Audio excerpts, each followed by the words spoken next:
Season 26 is new in Apex Legends, and it's not just the season that feels new, it's the entire game. With the arrival of amps, time of day changes on maps, a revamped Kings Canyon, the chaotic fun of a wildcard mode, and a completely reworked ranked system, and buffs to legends like Bangalore, and even my least favorite Caustic, Apex is back and headed in the right direction.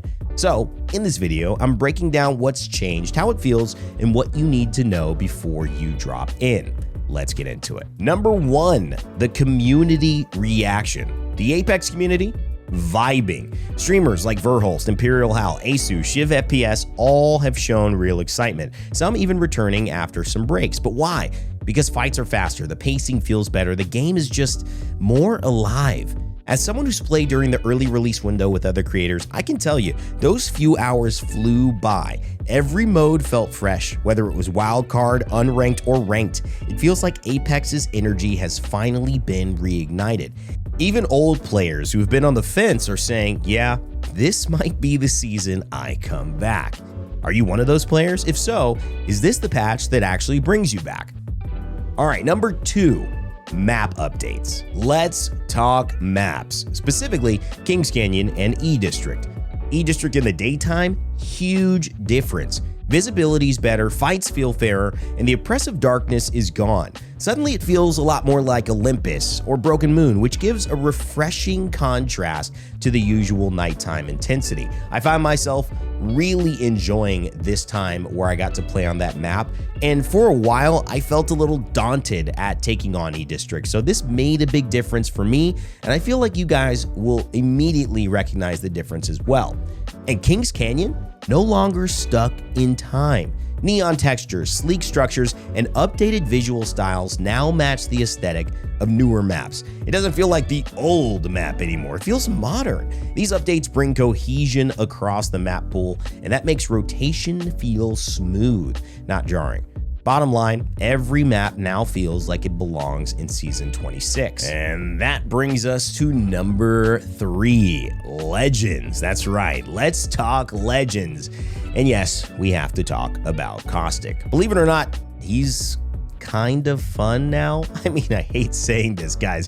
You gotta know I really hate saying this. No, what they did to the Gas Daddy was appropriate. With buffs to his gas and ultimate, Caustic has now gone from defensive bunker bot to an actual offensive threat.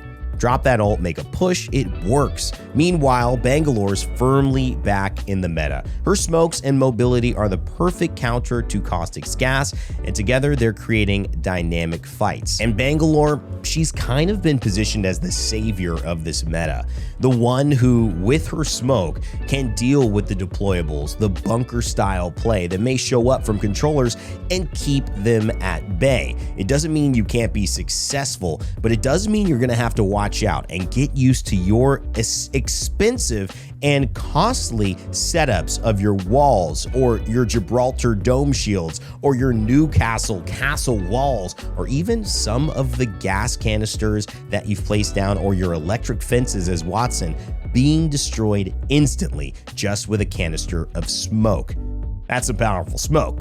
Weirdly, Mirage has been making an appearance too, probably due to Battle Pass incentives, but still, it's nice to see him use. And by the way, use code RAINDAY if you like as well. Creator codes have launched. I'll talk a little bit about that at the end. But yeah, if you're grabbing some coins, grabbing the Battle Pass, put in a creator code, anyone you want. But if you're watching my channel, you're part of it, I'd appreciate if you use code RAINDAY at your checkout. Big deal. Overall, characters like Revenant, Wraith, Ashe, and Altar are keeping that movement tech alive, making this one of the most flexible metas in recent memory. Whether you like to brawl, flank, or bunker down, there is a viable legend for you.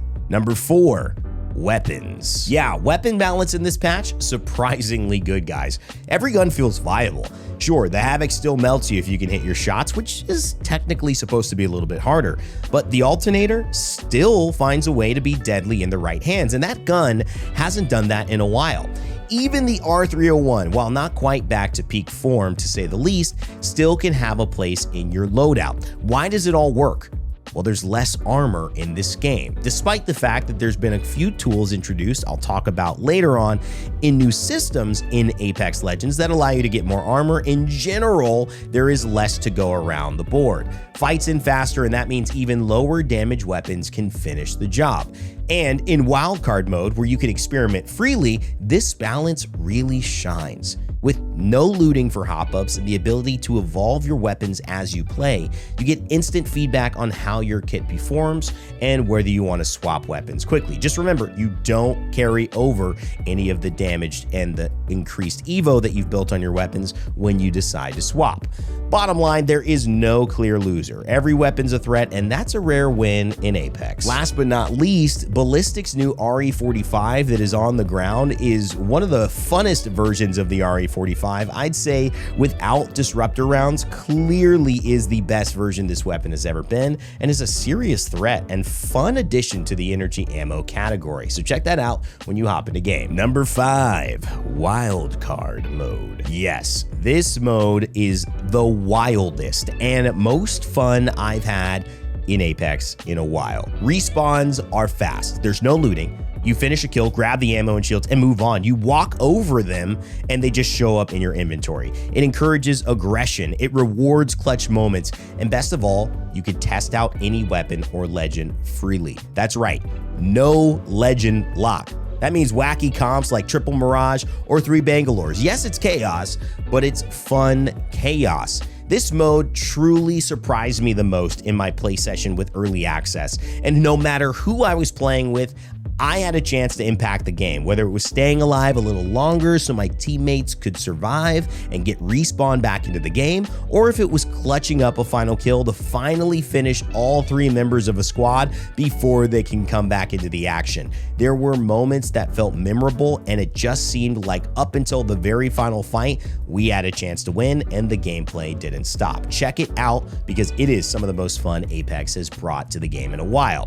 If you've also got friends who stopped playing Apex, well, this is the mode to bring them back with. It's casual for newcomers, but it's deep enough for sweaty clutch plays. And as someone who's won a few wildcard games already, I can say the mode is just right. Number 6. Ranked. Ranked has seen major updates, and it starts with POI drops. Just like the ALGS Pros, you now get assigned drop zones to a POI before the match. It levels the playing field, and it removes the stress of being jump master while teaching players how to adapt to different drop spots. This is a great bridge between public play and, in my opinion, competitive strategy, as this is exactly what the pros use in the ALGS. More so, it also gets you comfortable in adapting to your situation. No matter what happens, you might get the better end of the draw this time around and the worst end of the draw on the other time you jump into ranked. But that's all a part of the process, and at least keep some of that randomness of a BR still alive. At the higher end, matchmaking is testing tighter ranks as well, matching Masters and Predator players together more often to improve game quality, even at the cost of longer queue times. It's not perfect. Some mid-rank players are still seeing some weird matchups, plats with a couple silvers on their team. Somebody in my stream said that to me the other day, but the effort to refine the system is clear. If done right, ranked could finally become the proving ground it was meant to be, and more importantly, could become a bridge into higher level pro play, which I'm super excited about, and especially since our season is beginning Split 2 in just a bit. Number 7. Creator codes. Creator codes are finally here. If you've ever bought a skin or a battle pass, you can now support your favorite content creators just by doing what you've already been doing. Use code RAINDAY, RAYNDAY, at checkout. It helps me keep making content for the game that we all love.